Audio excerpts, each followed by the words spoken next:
Person- Theories of Personality, 11th edition, chapter 12, reading. B.F. Skinner, Reinforcement Theory.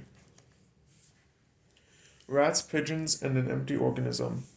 Skinner did not offer a personality theory that can easily be contrasted and compared with others discussed in this book. In fact, he did not offer a personality theory at all, nor did his research deal specifically with personality. His work attempted to account for all behavior, not just personality, in factual, descriptive terms.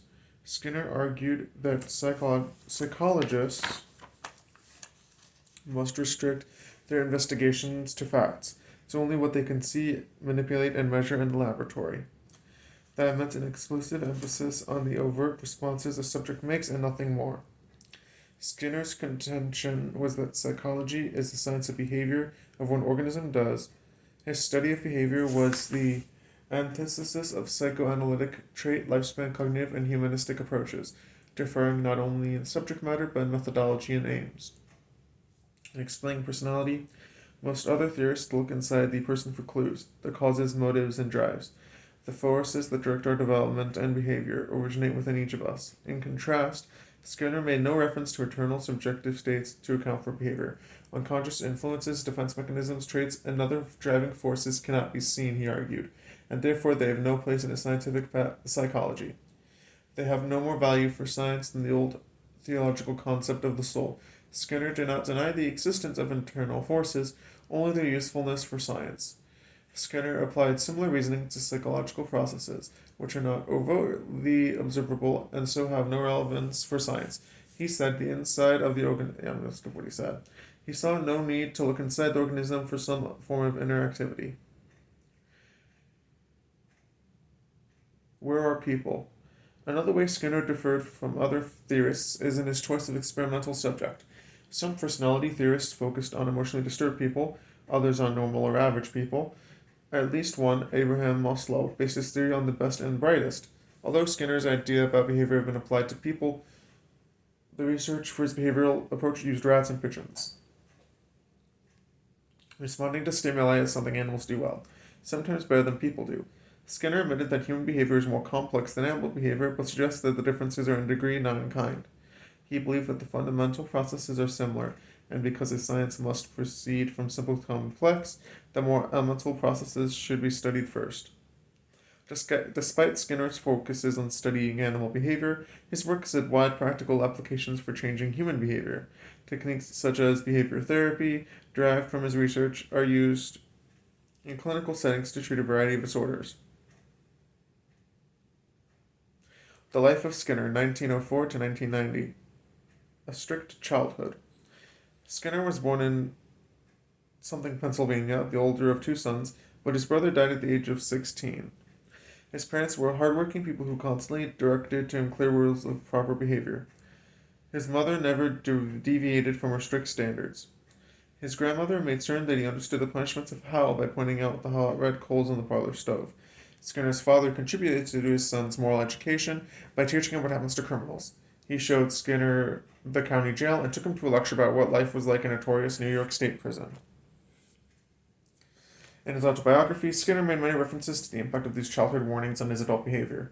He wrote of visiting a cathedral as an adult and taking care to avoid stepping on gravestones set in the floor.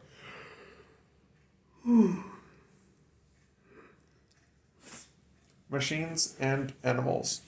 Also prophetic of his view of people as machines that operate predictably were the many hours he spent as a child constructing mechanical devices such as wagons, seesaws, carousels, slingshots, airplanes, and steam cannon that shot potato and carrot plugs. Skinner also worked on a perpetual motion machine, which failed. His interest in animal behavior also derived from childhood. He made pets of turtles, snakes, lizards, toads, and chipmunks. A flock of performing pigeons at a county fair fascinated him. He watched the pigeons race on stage, pull a toy fire engine up to a burning building, and shove a ladder against the wall. One pigeon, wearing a fireman's hat, climbed up the ladder to a upper story window and rescued a stranded pigeon. Skinner would later train pigeons to play ping pong and guide a missile to its target. Fun. A dark year. Skinner majored in English at Hamilton College in upstate New York, and after graduation he expected to become a novelist. He built a study in the attic of his parents' home in Pennsylvania and sat down to write. The results were disastrous. He read, listened to the radio, played piano, and built ship models while waiting for inspiration. He considered seeking a psychiatrist, but his father told him it would be a waste of money. Skinner was 22 years old, and a failure was the only thing he wanted to do. He later referred to that time as his dark year. What Erickson would call an identity crisis. Skinner's occupational identity as a writer, which he had so carefully constructed, had collapsed and took with it his sense of worth. He left Scranton for New York City's Greenwich Village, but found he can't write there either. Worse, in his view, was the several women spurned his proclaimed love for them, leaving him so upset that he branded one woman's initial on his arm, where it remained for years. A new identity. Just when Skinner thought he had lost all hope, he discovered a new identity that suited him, to which he would cling for the rest of his life. He decided that since writing had failed him, he would study human behavior by the methods of science rather than the methods of fiction. He read Pavlov and Watson and committed himself to behaviorism in thought and deed. Finally, his self-image and identity was secure, at least for a while. He entered Harvard in 1928 to study psychology. He had never taken a course before, but he earned his PhD in 3 years. His choice in behaviorism led him to reject all the feelings and emotions he had tried to draw on as a writer. A period of depression. With postdoctoral fellowships, Skinner stayed at Harvard until 1936. He then taught at the University of Minnesota and Indiana University, returning to Harvard in 1947. In his 40s, he experienced a period of depression, which he resolved by returning to his failed identity as a writer. He projected all of his emotion and intellectual discontent onto the protagonist of a novel, Walden 2, letting the character vent his personal and professional frustrations. The book, which is still in print, has sold more than 2 million copies. Nice job. Quirky, contentious, and somewhat neurotic. Early on in his career, Skinner allowed himself to be tested using both the Rorschach and the thematic appreciation test. Blah, blah, blah, blah, blah. They rate him high in conscientiousness and openness to new experiences, somewhat extroverted and neurotic. Quirky and driven in his work, strained relationships, and lack of liveliness. Well into his 80s, he continued to work with enthusiasm and dedication. Nice job.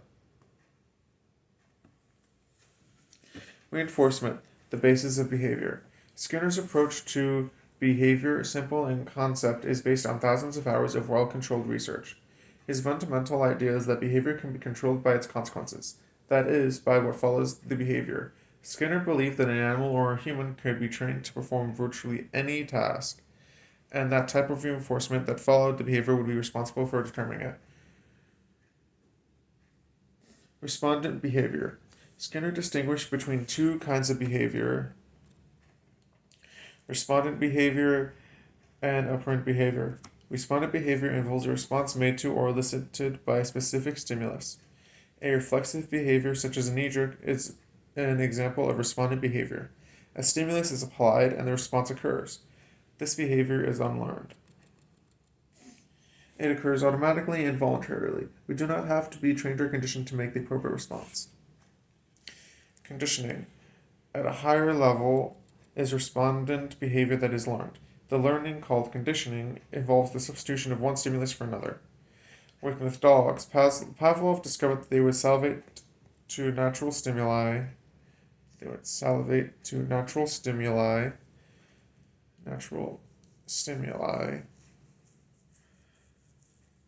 Such as the sound of the keeper's footsteps.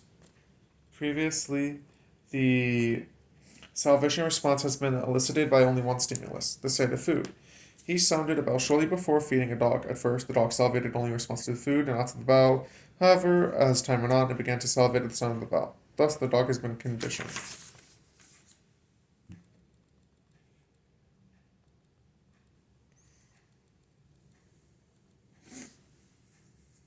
Reinforcement. The classic experiment by Pavlov demonstrated the importance of reinforcement.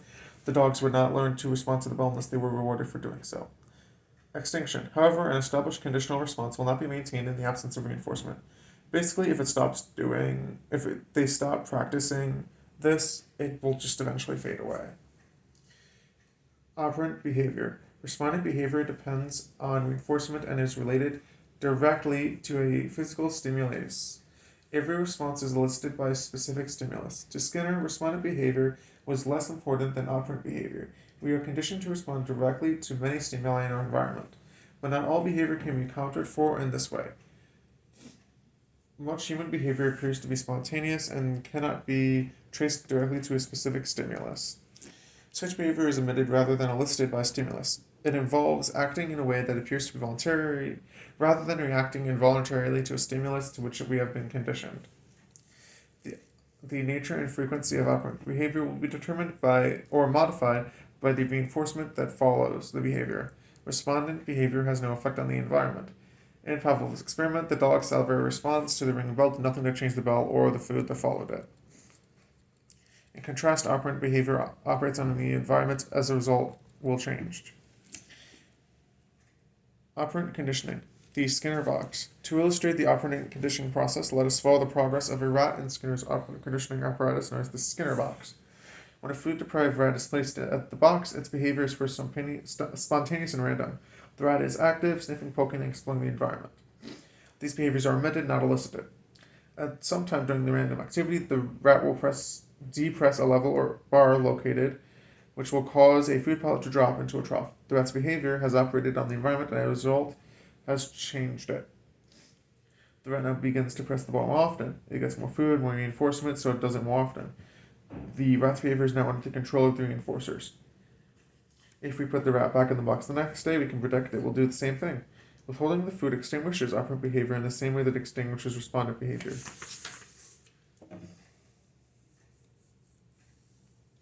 From the Skinner box to the real world. A variety of animals have been taught to perform a great many behaviors through operant conditioning. Dogs have been conditioned to sniff out drugs or explosives. Giant African rats have been trained to detect buried landmines. Lobsters have been taught to grasp a bar with their claws to receive food. Whales and dolphins taught to perform a variety of tricks. Yada yada yada. Operating on the environment. Skinner believed that most human adaptive behavior is learned through operant conditioning. Consider how babies learn. An infant initially displays random, spontaneous behaviors, only some of which are reinforced by parents, siblings, or caregivers.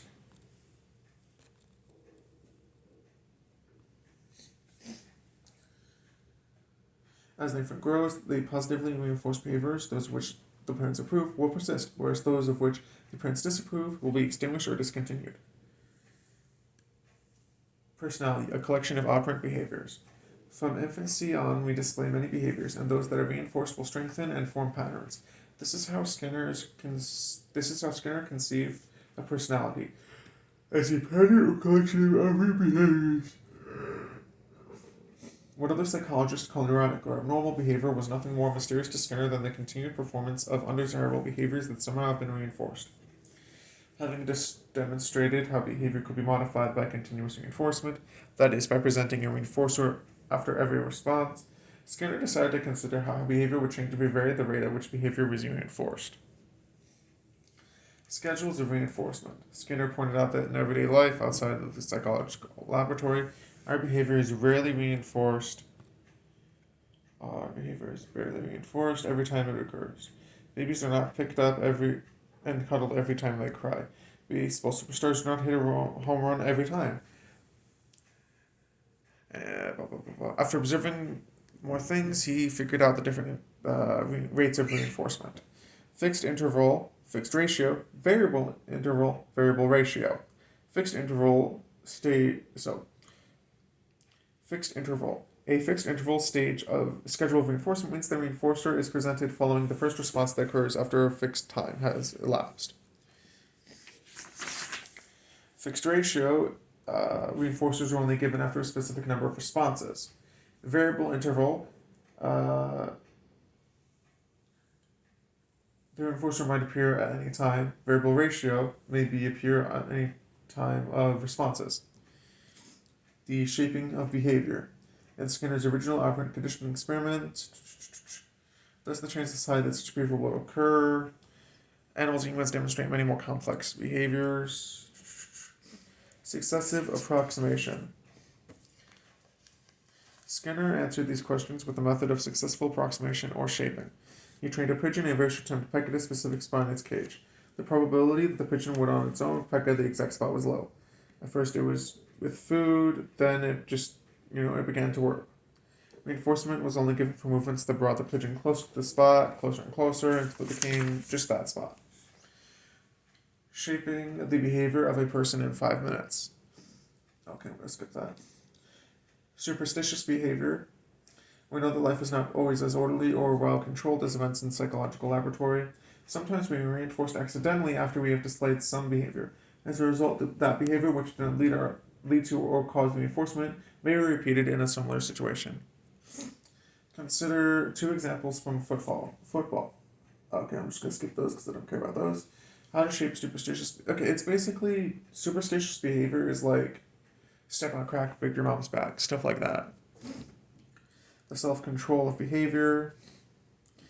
According to Skinner, behavior is controlled and modified by variables that are external and to the organism. There's nothing inside us, no process, drive, or other internal activity that determines behavior. However, blah, blah, blah, blah, blah. To some extent, we can control the external variables that determine our behavior through four self-control techniques: stimulus avoidance, self-administered satiation, aversive stimulation, and self-reinforcement. Stimulus avoidance. In stimulus avoidance, for example, if your roommate is too noisy and interferes with your studying for an exam, you could leave the room and go to the library. Self-administered satiation. Through the technique of this, we can control to cure ourselves of some bad habit by overdoing this behavior.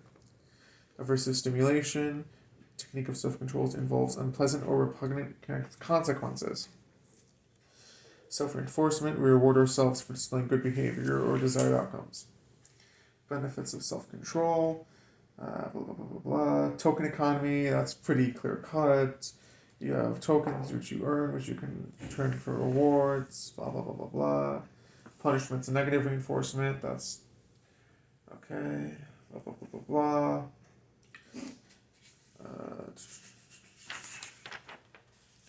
Assessment in Skinner's theory. Skinner did not use the typical assessment techniques favored by other theorists. There was no place in his work for free association or any of those. He did, however, assess behavior, direct observation on behavior, self-reports, psychological measurements.